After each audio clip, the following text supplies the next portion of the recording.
Muy buen día a toda Latinoamérica. Esperamos que se encuentren bien y les damos la bienvenida a nuestro segundo webinar, Ruta al Cumplimiento FESMA Product Safety Rule.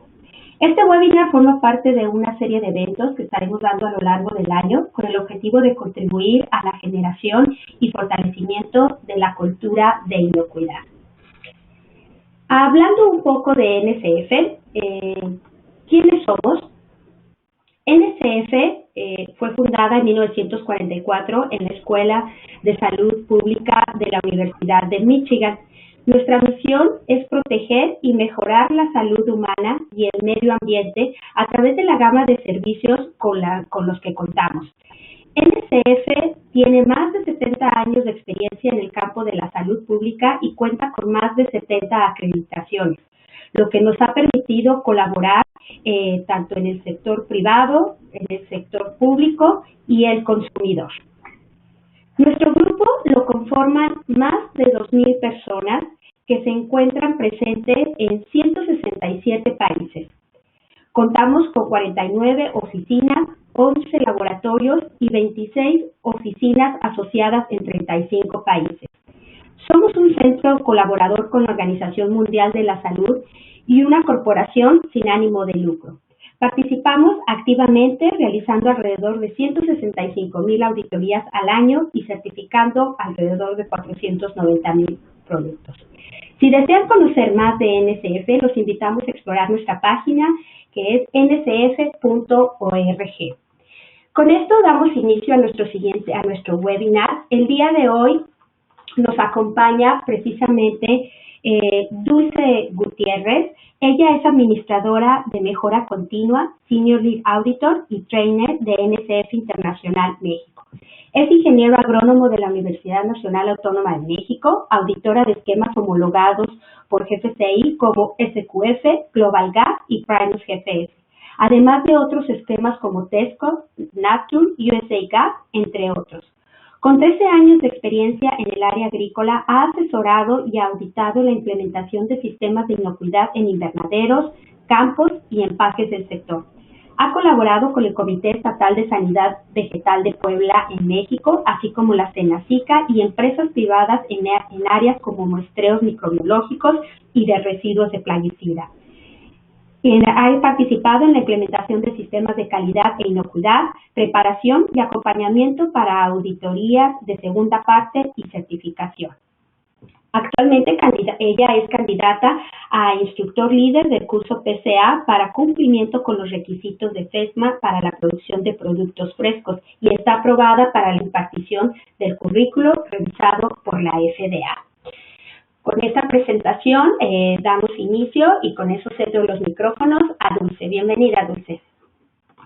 Muchas gracias. Muy buenos días a todos. Muchas gracias por su asistencia. El contenido de este webinar estará dividido en 4 capítulos. En el primero vamos a revisar los antecedentes de la Ley de Modernización de Inocuidad.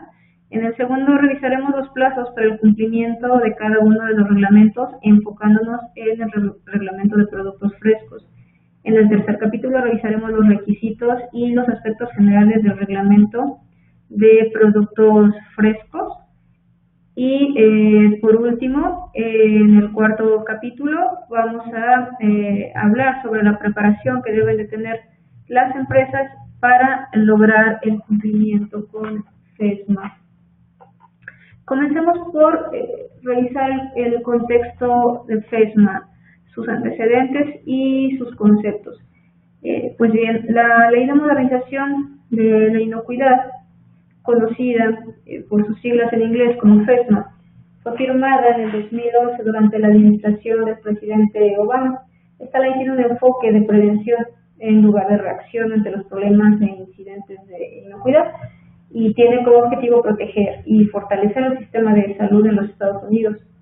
La clave de esta ley es la prevención en lugar de la reacción. Dentro de los cambios que presenta esta ley se encuentra el completamente nuevo hecho de que la ley le confiere a FDA la autoridad para exigir y verificar el cumplimiento de los requisitos de sus reglamentos. El alcance de la ley ahora incluye, además de la producción doméstica, a los importadores, haciendo que el alcance de esta ley vaya pues, más allá de las fronteras de Estados Unidos. La ley además busca construir un sistema integrado de inocuidad por medio de la participación de las autoridades estatales y locales. Pero además de que es un mandato para proteger la salud pública y pues el hecho de que FESMA es ley, ¿por qué es tan importante FESMA? La razón es que se necesitaron 73 años para actualizar la ley de alimentos.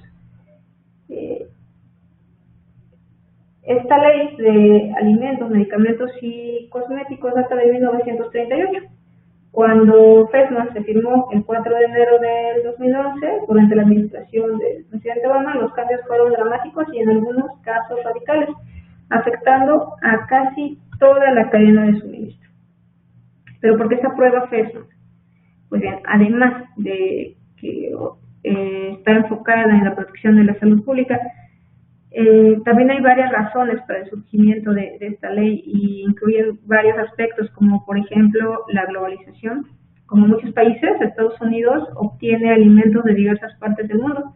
Actualmente se estima que el 15% de los alimentos que se consumen en Estados Unidos son importados. También las cadenas de suministro actualmente son más largas y son más complejas.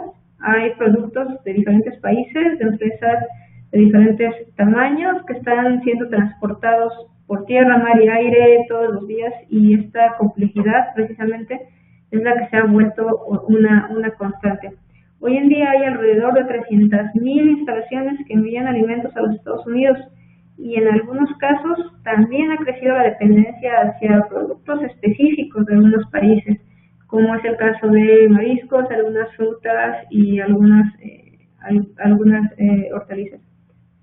Los adelantos en la ciencia, por otro lado, también han permitido mejorar la capacidad de detectar nuevos peligros. Tenemos el ejemplo del reciente brote en germinados en Alemania, que en el 2011, en un inicio se creyó que la cepa involucrada era E. coli enteromorrágica, y después de varios estudios se descubrió que en realidad era un nuevo peligro, al que se denominó como E. coli o 104H4. Las características de la población también han cambiado. Tan solo en Estados Unidos se ha estimado que hay un 30% de población sensible a enfermedades transmitidas por alimentos. Los retiros de producto han sido otro elemento importante, con alimentos que han sido asociados en los últimos años a brotes importantes, enfermedades específicas. Existe una creciente necesidad de tener mejores sistemas de inocuidad. Tan solo 1 de cada 6 estadounidenses padece una enfermedad transmitida por los alimentos cada año. De ellos, casi 130,000 personas son hospitalizadas y 3,000 mueren. La prevención de estas enfermedades mejorará la salud pública, reducirá los costos médicos y a la larga evitará las costosas interrupciones del sistema alimentario que se causan cuando ocurre un brote o cuando hay alguna demanda por este tipo de situaciones. Otro factor que ha jugado un papel clave es la influencia de los medios de comunicación, que pueden, ya que estos pueden llegar a tener alta influencia al transmitir la información sobre la percepción y la opinión de las personas respecto a los problemas de inocuidad, respecto a ciertos productos, incluso hasta llega a nivel de marcas. Con la ley FESMA, la FDA establecerá un sistema flexible basado en la ciencia que evitará las enfermedades transmitidas por alimentos con la finalidad de proteger la salud de las personas. Y bien, ¿a quién afecta FESMA? La ley FESMA aclara que las personas y empresas que proporcionan alimentos al público, ya sea que producen, procesan, transportan o venden alimentos, son responsables de tomar las medidas necesarias para asegurarse de que están identificando y controlando los peligros que pueden ocasionar que los alimentos no sean inocuos.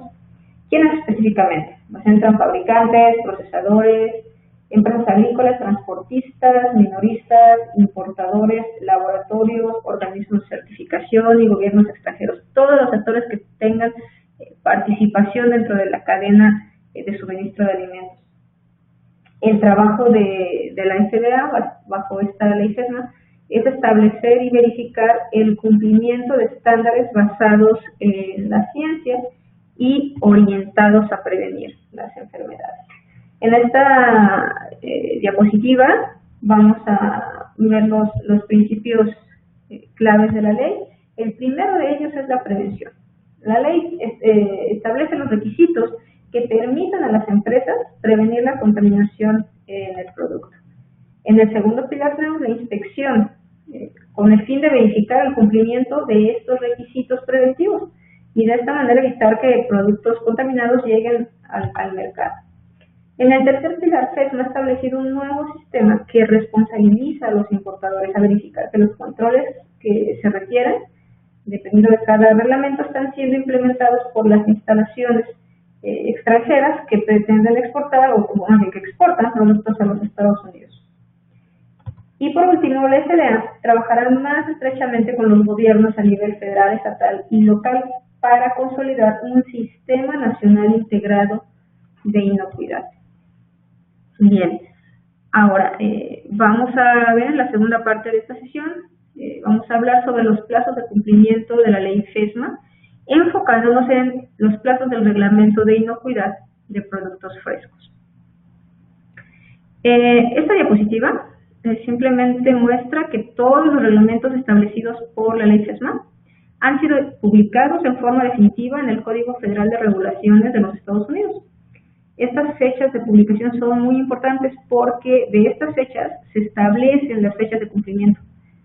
Las fechas de cumplimiento pueden variar entre reglamentos y también las fechas de cumplimiento pueden variar si la empresa es pequeña o muy pequeña. Esta situación de pequeña o muy pequeña está definida dentro de cada reglamento. FESMA es una ley, por lo tanto es un documento amplio que se escribió en lo general y describe en lo general los requisitos para prevenir problemáticas con inocuidad. Pero derivado de esta ley, se escribieron 7 diferentes reglamentos y estos reglamentos sí tratan de manera particular un sector o parte de la cadena relacionada con la producción de los alimentos.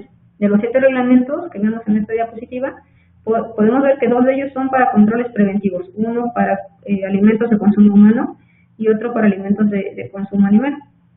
El tercer reglamento de esta diapositiva es el tema de esta sesión y es el reglamento de inocuidad para productos frescos. Este se publicó el 27 de noviembre del 2015.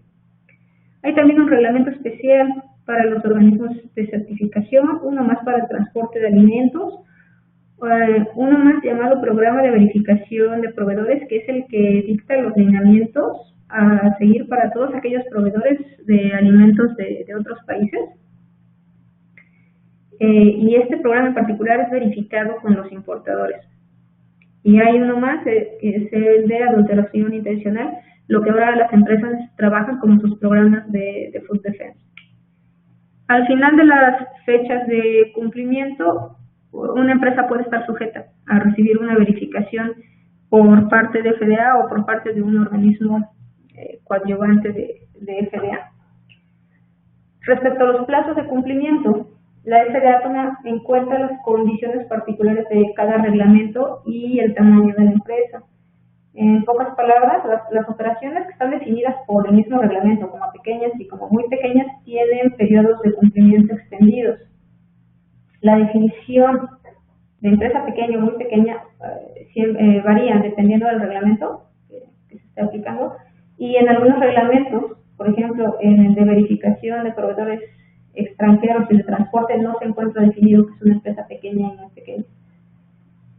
En el caso específico del reglamento de inocuidad de productos frescos, se establece que el grueso de las empresas, de manera general, empresas que no están clasificadas como pequeñas o muy pequeñas, estas deben cumplir con los requisitos 2 años después de la publicación del reglamento.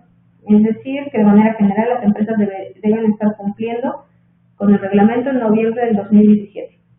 En el caso especial para productos germinados, el plazo es más estricto y es 1 año menos de lo que establece el reglamento.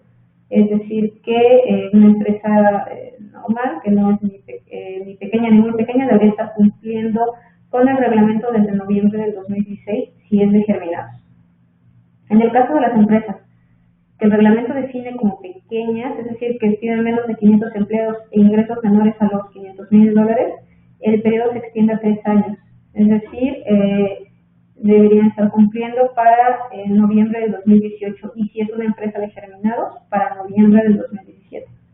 Y para empresas que el reglamento define como muy pequeñas, el reglamento de productos se extiende a 4 años, es decir, una empresa muy pequeña definida de esta manera porque tiene ventas menores a $250,000, debería estar cumpliendo en noviembre del 2019 y si es una empresa de germinados, en noviembre del 2018.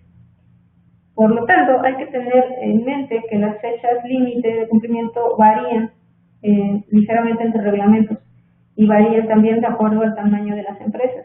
Es responsabilidad de las empresas determinar cuáles son las fechas de cumplimiento que les aplican, y la fuente más confiable de esta información está en los mismos reglamentos y en documentos informativos que la misma FDA ha publicado hasta ahora.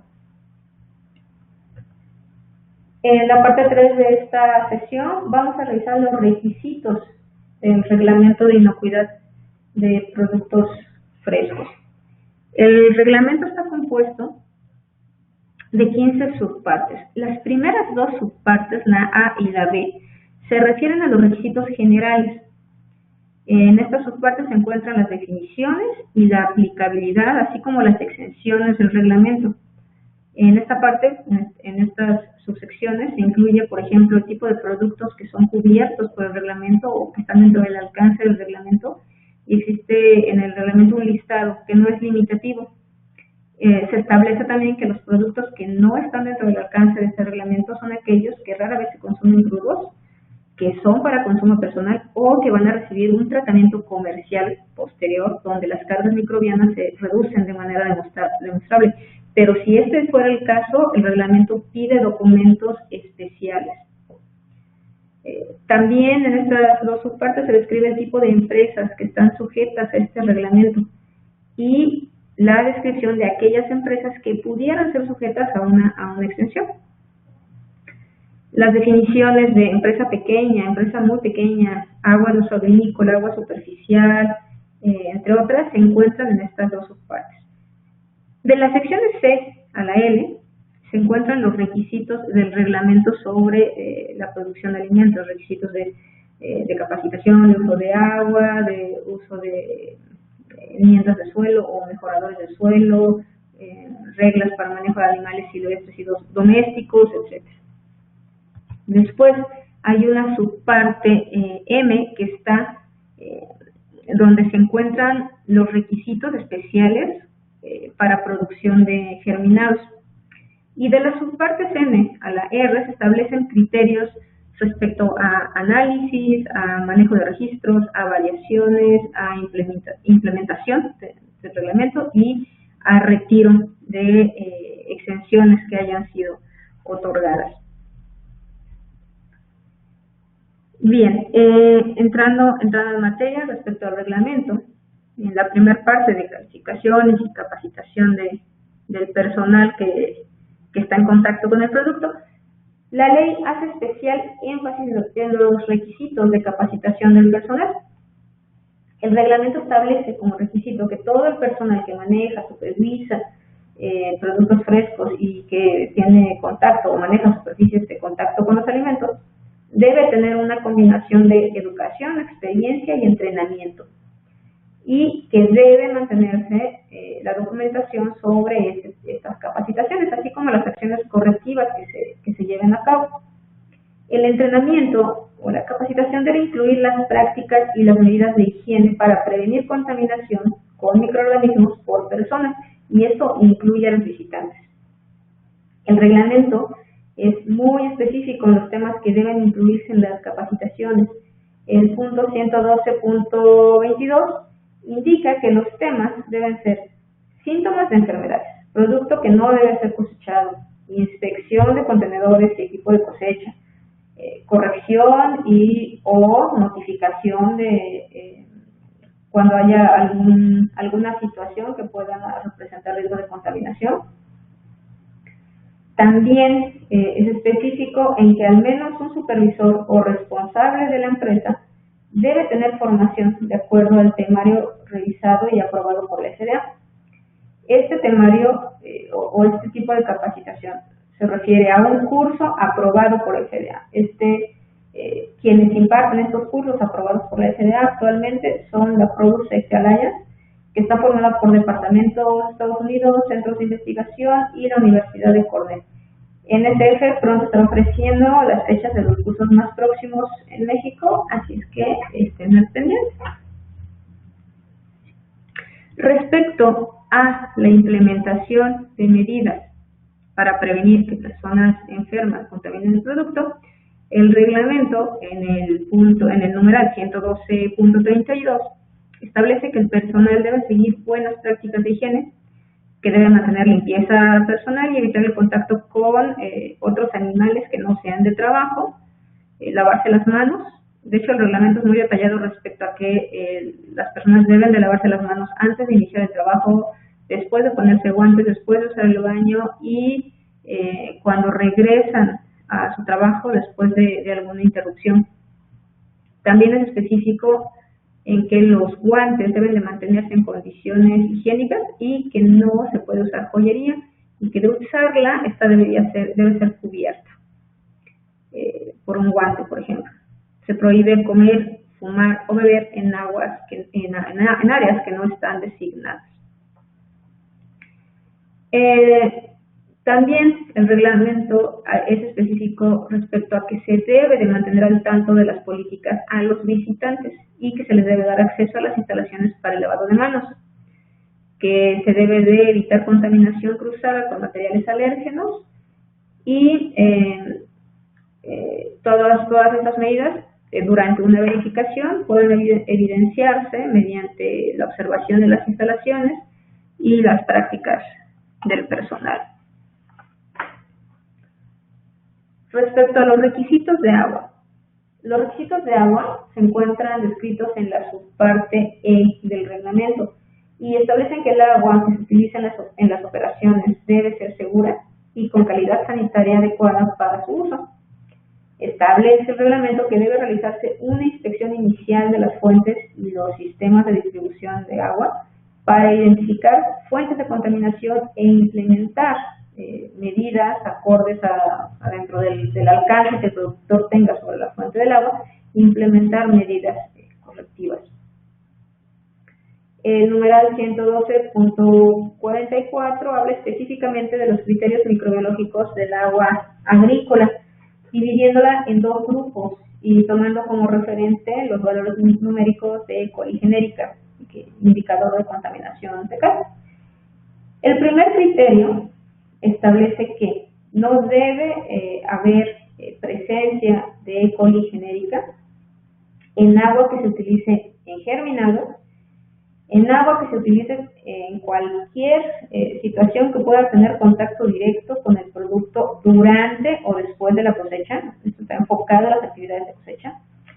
Por ejemplo, agua que se usa para lavar producto, para enfriarlo o para bajar su temperatura de campo, agua con la que se hace hielo y que este hielo se utiliza durante o después de las actividades de cosecha, agua que se utiliza para prevenir el deshidratado del producto durante las labores de cosecha, y este es el agua de usos durante y después de cosecha.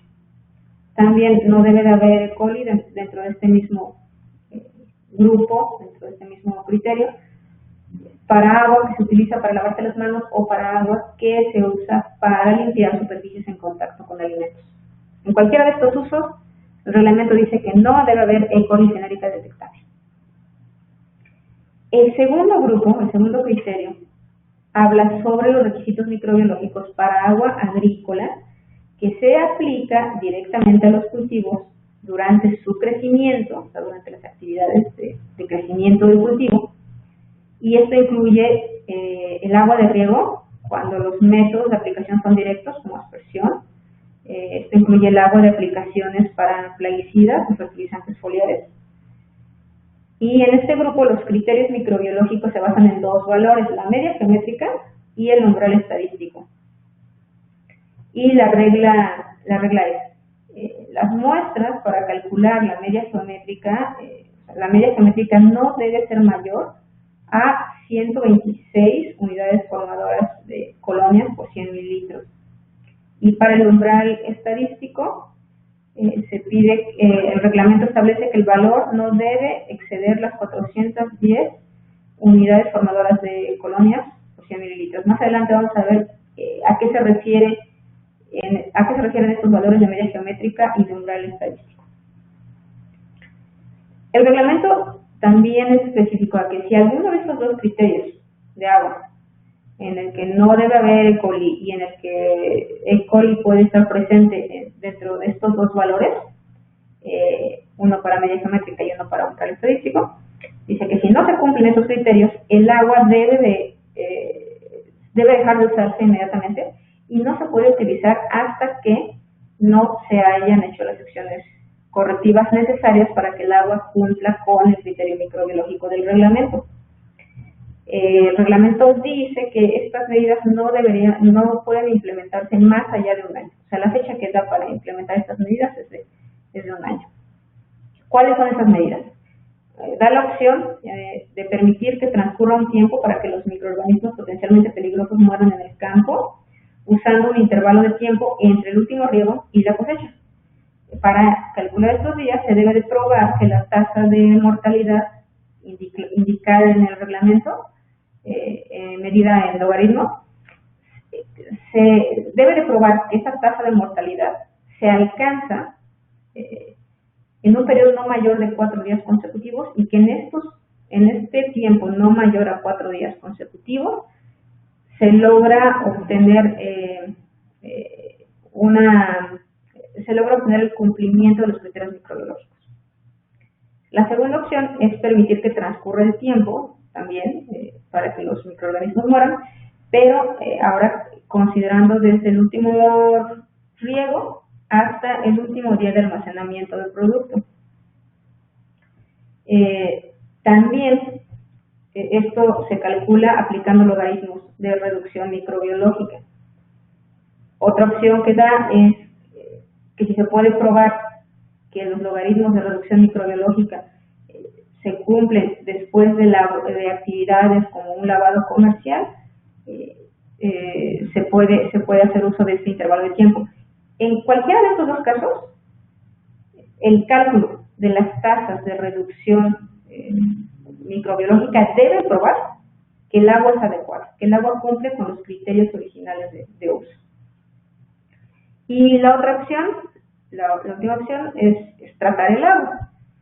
Si uno decide el tratamiento de agua, pues lo único que el reglamento pide es que se sigan los requisitos de que se tiene que probar que el método es eficiente y que se está monitoreando, que están incluidos en el numeral 112.43. Respecto a la frecuencia de las muestras, el reglamento establece que las empresas deben de formar un perfil inicial de calidad microbiológica y que después a este perfil se le tiene que dar actualización con un cierto número de muestras por año. Esto va a depender si la fuente es superficial, si es una fuente superficial sin tratar, así es una fuente subterránea, como por ejemplo los pozos. Cuando se habla de fuentes superficiales sin tratar, el requisito del reglamento es, para hacer el perfil inicial, se deben de tomar 20 muestras en un periodo de 2 años a máximo 4 años. Y después se tiene que actualizar este perfil completando 5 muestras cada año. Si estamos hablando de agua subterránea o de pozos, el reglamento pide que el perfil inicial se realice con 4 muestras en un periodo máximo de 1 año y después que se actualice el perfil con una muestra anual. Estos criterios lo que pretenden es ser una herramienta de manejo del agua que permita utilizarla mediante la comprensión de la calidad microbiológica del agua agrícola a lo largo del tiempo, o sea, en un periodo de tiempo. Y con esto lo que se pretende es disminuir la probabilidad de que por obtener un resultado fuera de parámetro, un productor tuviera que descontinuar una fuente de agua cuando muchas veces esos valores, esos picos fuera de parámetro no son la situación normal.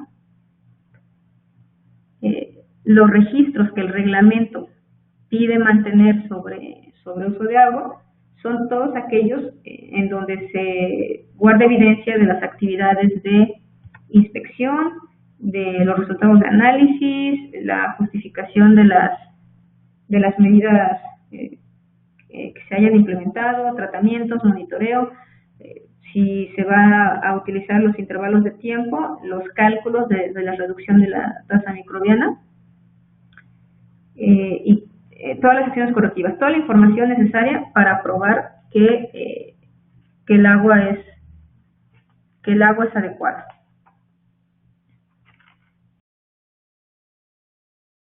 Bien, regresando un poquito a entender qué es la media geométrica y qué es el umbral estadístico.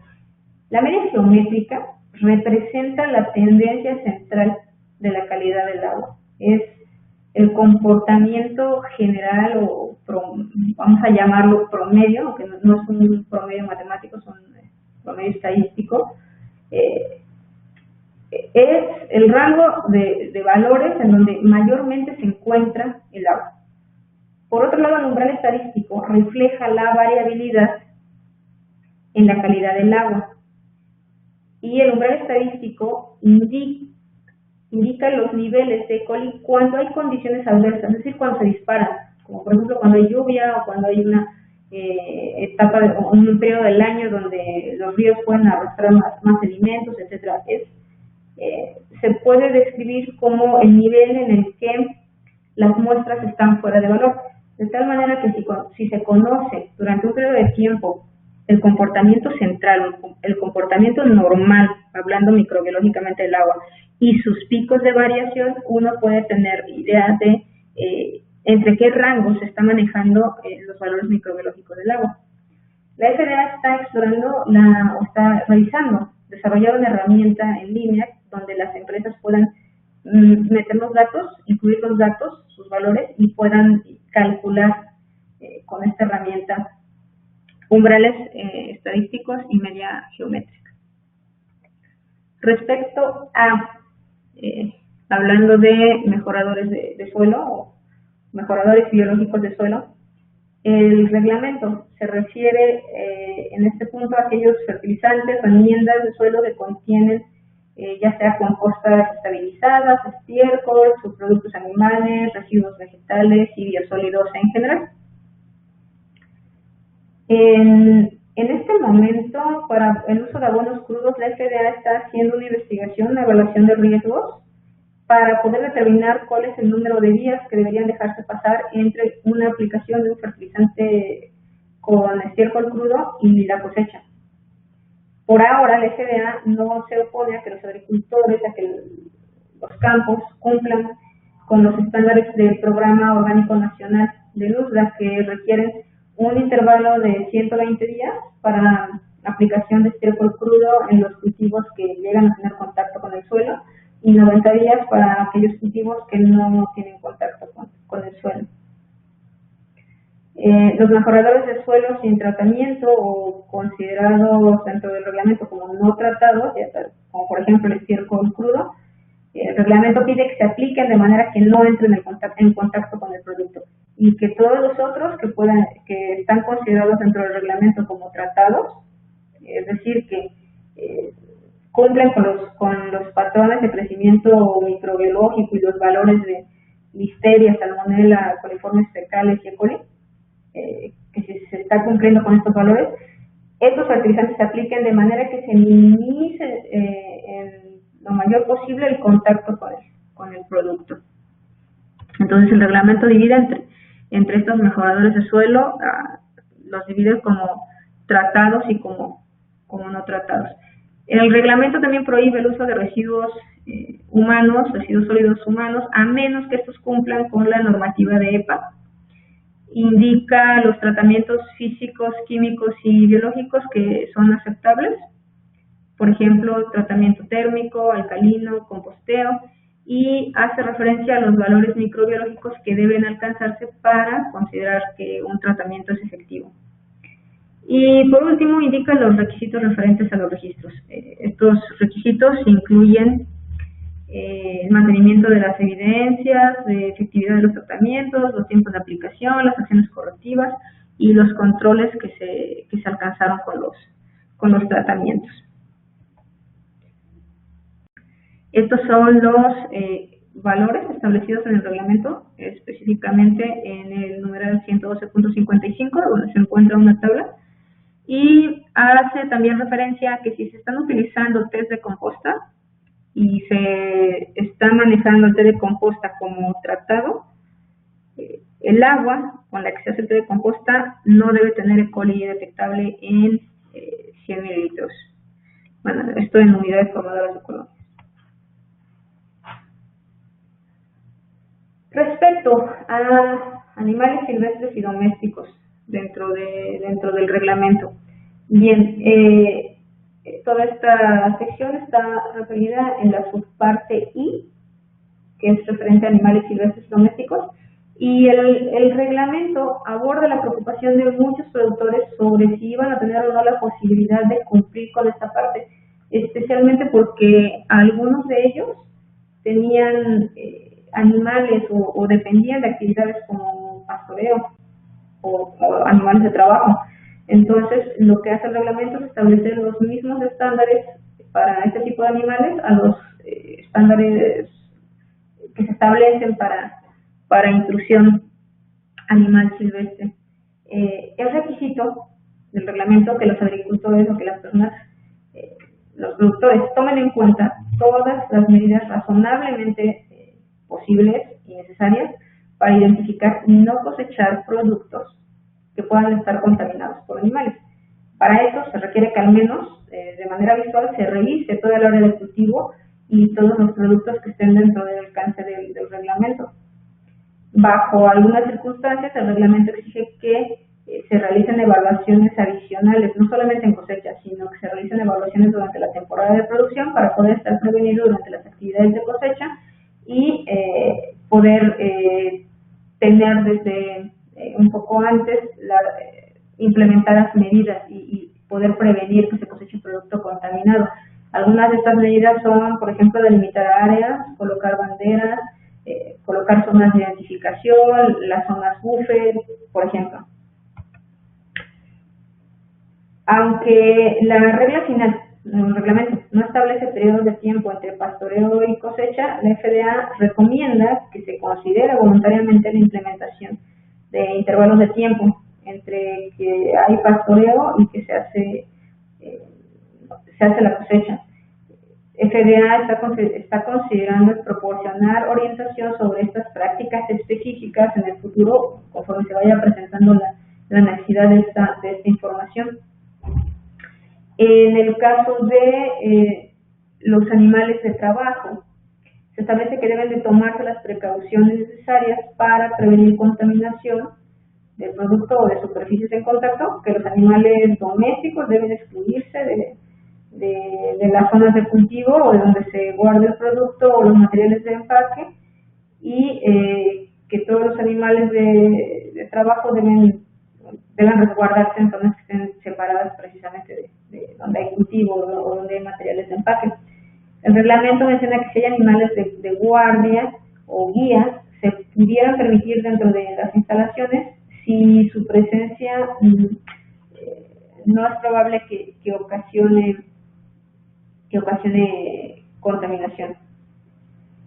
La ley no obliga a excluir a los animales silvestres o a destruir su hábitat. De hecho, hace énfasis el reglamento en que nada en la regla debe de ser interpretado de esta forma. Bien, en el siguiente punto, sobre las actividades que deben de realizarse durante la etapa de crecimiento, cosecha, empaque y almacenamiento del producto, el reglamento, bueno, recordemos que desde la primera parte, que era la capacitación, hace el reglamento énfasis en que las personas deben de tener una combinación de educación, experiencia y entrenamiento, que se deben de registrar estas capacitaciones, pero ya en esta sección habla de el numeral 112.31 al 33, que se deben implementar prácticas y medidas de higiene. O sea, que lo que las personas aprendieron en la parte de capacitación tiene que ser implementado en campo. Las prácticas deben de incluir mantener limpieza, por ejemplo, en las áreas de almacenamiento de producto, materiales de empaque, de utensilios, de equipo que se utilice, que pueda estar en contacto con el producto, que si se utilizan equipos y utensilios tengan diseño adecuado, que permitan una limpieza efectiva, que se inspeccione, se dé mantenimiento y se dé limpieza cuando sea necesario, que se saniticen todas aquellas superficies en contacto con alimentos cuando sea necesario. El reglamento también dice que se deben de mantener instalaciones adecuadas para facilitar la operación de manera higiénica, que si se tiene una instalación donde se incluya manejo y descarga de agua, se eviten, más bien se proporcionen drenajes adecuados. Y por último, el reglamento habla de que el flujo del trabajo, el flujo del proceso debe mantener una adecuada separación de las funciones para evitar contaminación cruzada. También habla de que los transportes deben ser adecuados respecto a la limpieza, no recoger frutas y hortalizas que caen al suelo, y que todos los materiales de empaque sean apropiados para su uso. De acuerdo a un estudio de Aptean, se obtuvo que el 52% de las empresas encuestadas notaron un impacto moderado de la ley de inocuidad de alimentos, que de hecho un 19% no notaron el impacto, y esto se debió a que muchas de las empresas ya implementaban medidas de control dentro de sus operaciones. Las 5 áreas principales donde se detectó el impacto incluyen rastreabilidad, auditorías a proveedores, instalaciones, planes HACCP, retiro de producto. El 70% de estas empresas consideraron que todavía había un esfuerzo de moderado a considerable de su parte para implementar medidas para cumplir con FESMA. Así es que pues esto nos lleva a cuál sería el plan, o cuál sería el plan, sí, por dónde una empresa debería empezar para poder cumplir con la reglamentación. En la última parte de nuestro webinar vamos a responder algunas de estas preguntas de por dónde empezar. Y pues el primer punto es conocer la legislación y mantenerse actualizado de estas reglas que están continuamente evolucionando. Entonces, vamos a ver que lo primero que se debe de hacer pues es comprender los requisitos. Es necesario comprender los requisitos de la ley. Después de esto es muy importante formar a un equipo de inocuidad que esté a cargo de la implementación de estos requisitos. Después de eso es muy útil realizar una evaluación GAP, donde podemos determinar las brechas, qué es lo que falta por cumplir, y con esto pues permitir que el equipo de inocuidad pueda empezar a desarrollar un plan para cubrirlas, y precisamente de eso se trata, documentar el plan de inocuidad. Una vez que está documentado, lo siguiente pues es implementarlo, bajarlo a piso, probarlo, realizarlo y mantenerlo vigilado para poder hacer todas las mejoras que se vayan detectando. Ahora, el reglamento de inocuidad de productos frescos no exige un plan de inocuidad por escrito. Sin embargo, se ha determinado que es un componente crítico para implementar el reglamento de manera efectiva, porque es la única forma de poder realizar las medidas o las actividades de inocuidad necesarias para evitar que salga un producto contaminado al mercado de una manera ordenada y de una manera que puede vigilarse y donde se pueden identificar las áreas que es necesario cambiar o mejorar. Entonces, para comprender los requisitos, se pueden obtener copias de la ley dentro de la página de FDA. Elija, revise los reglamentos que son relevantes para su actividad, pero no solamente eso, sino que también es muy importante familiarizarse con la regulación que afecta a sus proveedores, qué es lo que le aplica a sus proveedores, por ejemplo, en materia de empaque, cuáles son las reglas que deben cumplir sus proveedores por ejemplo, de laboratorios para poder obtener resultados confiables. Entonces, dependiendo de cuál sea su actividad, es el reglamento. Por ejemplo, en el caso de productores de vegetales, aplicará el reglamento de inocuidad de productos frescos, y para importadores aplicará el programa de verificación de proveedores extranjeros. Es muy importante designar a la persona responsable de la implementación y la supervisión. Esta persona deberá cumplir con los requisitos de capacitación previstos en la ley, lo que habíamos mencionado en la parte de capacitación, que debe de tener el curso autorizado por FDA. Hay que formar a un equipo con conocimiento sólido de las operaciones y con conocimiento de los riesgos de la industria. Es muy bueno incluir dentro del equipo a personas de otros departamentos, como por ejemplo del área administrativa, de finanzas, mantenimiento, aquellos que puedan tener un impacto en la implementación del plan. Y por último, pues es muy importante también definir claramente las funciones y las responsabilidades del equipo para que puedan trabajar de manera fluida. El siguiente paso que habíamos hablado de hacer la evaluación GAP. En este punto, bueno, esta evaluación les va a permitir identificar los elementos que ya tienen implementados y, lo más importante, identificar los elementos que faltan de implementar para cumplir con FESMA. Una vez que se han identificado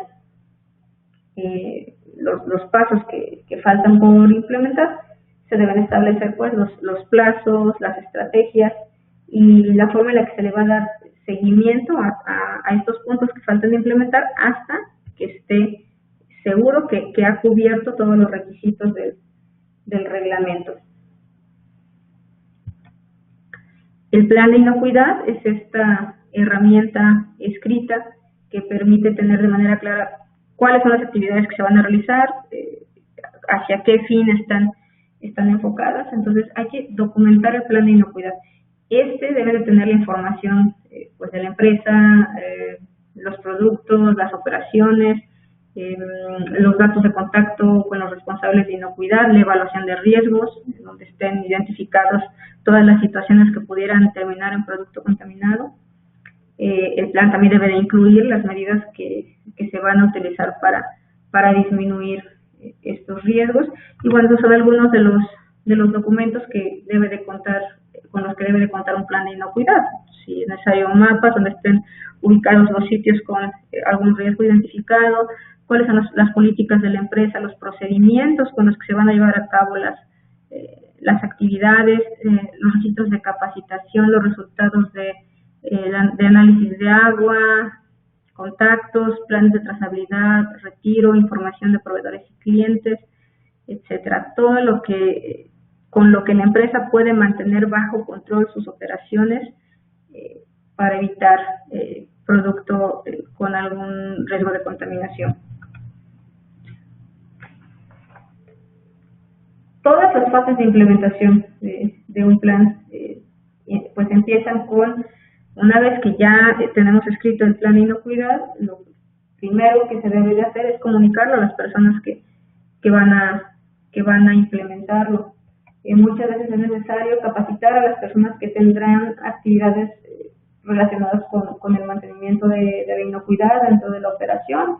Es muy importante facilitar las herramientas y los medios para que puedan cumplir con las tareas que están asignadas para ellos en el plan, y se debe de realizar un monitoreo para asegurar que el plan está siendo efectivo y de esta manera poder revisar el cumplimiento y, si es necesario, hacer los cambios que sean necesarios. Se deben de mantener los registros y no solamente se trata de guardarlos, sino de estar analizándolos periódicamente para poder identificar las mejoras. Los registros contienen mucha información valiosa de donde las empresas pueden hacer mejoras a sus sistemas, de acuerdo, porque es de evidencia con la que se pueden observar los resultados a lo largo del tiempo. Entonces, pues la clave muchas veces está en los registros, en ver qué es lo que cómo ha funcionado lo que se ha implementado y qué es lo que se puede implementar de mejor manera.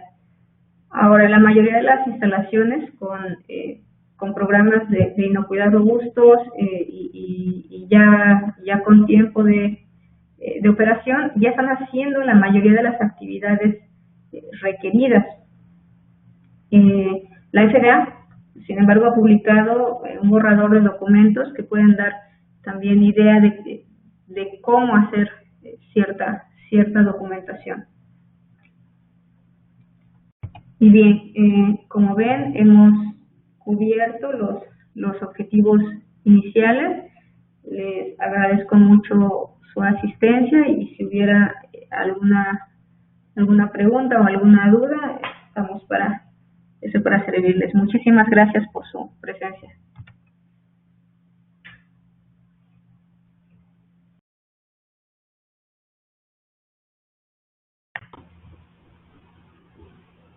Ok, muchísimas gracias a todos. Más adelante vamos a enviar la serie de preguntas que se hicieron, igual con las respuestas, porque realmente todos tenemos preguntas específicas, todos tenemos dudas, pero es bueno compartirlos. Entonces les estaremos haciendo llegar precisamente las preguntas.